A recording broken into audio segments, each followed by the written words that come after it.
दोस्तों आज की इस वीडियो में एक बार फिर से हम चंद्रयान 3 की ऐतिहासिक सफलता की बधाई हम आप सभी को देना चाहते हैं। यह हर भारतीय के लिए एक गर्व का पल था जब हर कोई बस इसी बात का इंतजार कर रहा था कि कब विक्रम लैंडर चंद्रमा के दक्षिणी भाग पर उतरेगा और हम इतिहास बनाएंगे जैसा अब पूरा हो चुका है। पर आज हम आपको एक ऐसे मिशन के बारे में बताने जा रहे हैं जिससे सूर्य तक भारत की पहुंच होगी। मतलब अब चंद्रमा पर तिरंगा लहराने के बाद भारत सूर्य की तरफ बढ़ रहा है और यह मिशन भी अब कुछ ही दिनों में लॉन्च होने वाला है। तो चलिए बिना समय गवाए स्टार्ट करते हैं इस वीडियो को। लेकिन उससे पहले मेरी एक छोटी सी रिक्वेस्ट है कि अगर आपने अभी तक हमारे चैनल को सब्सक्राइब नहीं कर रखा तो चैनल को सब्सक्राइब करके बेल नोटिफिकेशन अवश्य दबा लें जिससे हमारी आने वाली डेली ऐसी वीडियो आप तक सबसे पहले पहुंच सके। चलिए दोस्तों, सबसे पहले तो चंद्रयान 3 की सफलता को लेकर दुनिया भर के देशों की तरफ से आ रही ढेर सारी बधाइयों के बारे में आपको बताते हैं। दरअसल दोस्तों, जैसे ही 6:04 पर विक्रम लैंडर ने चंद्रमा की सतह पर कदम रखा और इतिहास बनाया, बिल्कुल वैसे ही भारत के लिए बधाइयों का तांता लग गया। दुनिया भर के देश भारत को बधाई देते नहीं थक रहे और कई वैज्ञानिक हमारी सराहना कर रहे हैं। सबसे पहले गूगल ने भारत को बधाई दी, फिर इजराइल, फ्रांस, जर्मनी, रूस, चीन और अमेरिका समेत दर्जनों देशों की तरफ से भारत को बधाई मिली। आज चारों तरफ भारत की चर्चा हो रही है कि कैसे हमने सिर्फ 600 करोड़ रुपए के बजट के साथ चंद्रमा के एक ऐसे भाग में अपने अंतरिक्ष यान को सफलतापूर्वक उतारा जहां पर आज तक नासा भी नहीं पहुंच सका, जो भारत के लिए अब तक की सबसे बड़ी उपलब्धि है।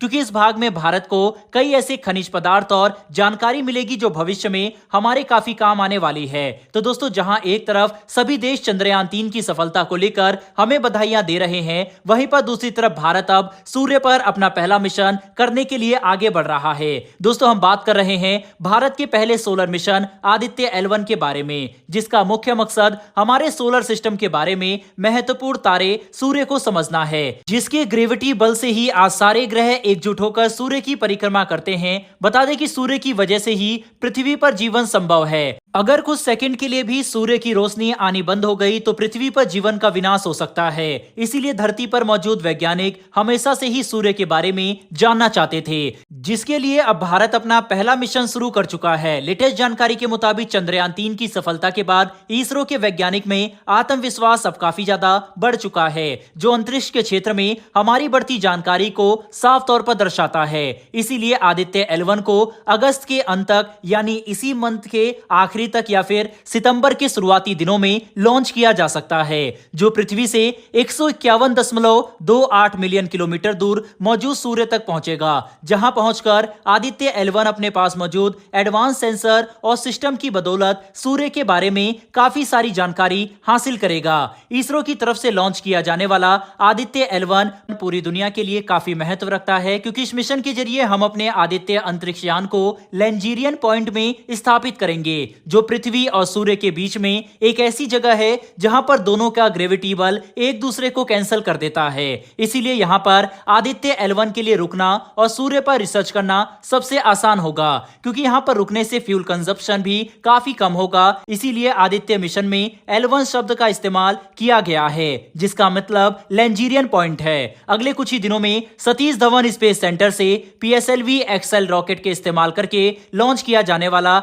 यह मिशन 4 महीने सफर करके सूर्य तक पहुंचेगा, जहां पर हम सूर्य के ऊपरी एटमॉस्फेयर के बारे में रिसर्च करेंगे। साथ ही इसका इस्तेमाल सोलर स्टॉर्म्स, कोरोनल हीटिंग समेत सूर्य से जुड़े काफी सारी अलग अलग चीजों पर रिसर्च करने के लिए किया जाएगा। इतना ही नहीं, बल्कि हम पृथ्वी पर इनके प्रभाव को भी स्टडी करेंगे। 5 साल से भी ज्यादा लंबे समय तक सक्रिय रहने वाला आदित्य L1 मिशन सूर्य को समझने के लिए हमारा फ्लैगशिप मिशन बनेगा। दोस्तों, लॉन्च के समय आदित्य L1 का कुल वजन 1475 किलोग्राम का होगा, जिसमें 244 किलोग्राम के पेलोड मौजूद होंगे, जिनके इस्तेमाल से यह सूर्य पर रिसर्च करेगा। अगर हम इन उपकरणों का नाम ले तो इसमें visible emission line coronagraph, solar ultraviolet imaging telescope, Aditya solar wind particle experiment, plasma analyser, solar low energy X ray spectrometer, high energy L1 orbiting X ray spectrometer और मैग्नेटोमीटर जैसे बेहद ही शक्तिशाली और एडवांस उपकरण शामिल है। इन उपकरणों के इस्तेमाल से आदित्य L1 सूर्य के बारे में हमें ऐसी जानकारी बता सकेगा जो अभी तक किसी को नहीं पता था। लेकिन यहाँ पर हमें इस बात को भी ध्यान में में रखना होगा कि पृथ्वी से सूर्य की बेहद ही ज्यादा लंबी दूरी और सूर्य में मौजूद तापमान की वजह से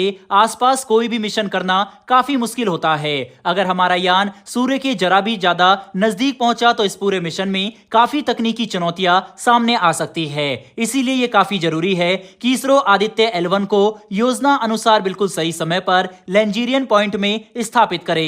कुल मिलाकर समझने की कोशिश करें तो अंतरिक्ष के क्षेत्र में भारत अब एक और काफी शानदार मिशन को करने की तरफ आगे बढ़ रहा है और हम अगले कुछ ही दिनों में आदित्य L1 के लॉन्च को देख सकेंगे, जो भारत के लिए काफी ऐतिहासिक पल होगा, क्योंकि चंद्रमा पर तिरंगा फहराने के बाद अब भारत सूर्य की तरफ निकल चुका है। इसलिए हम सभी को इस पल का बेसब्री से इंतजार है।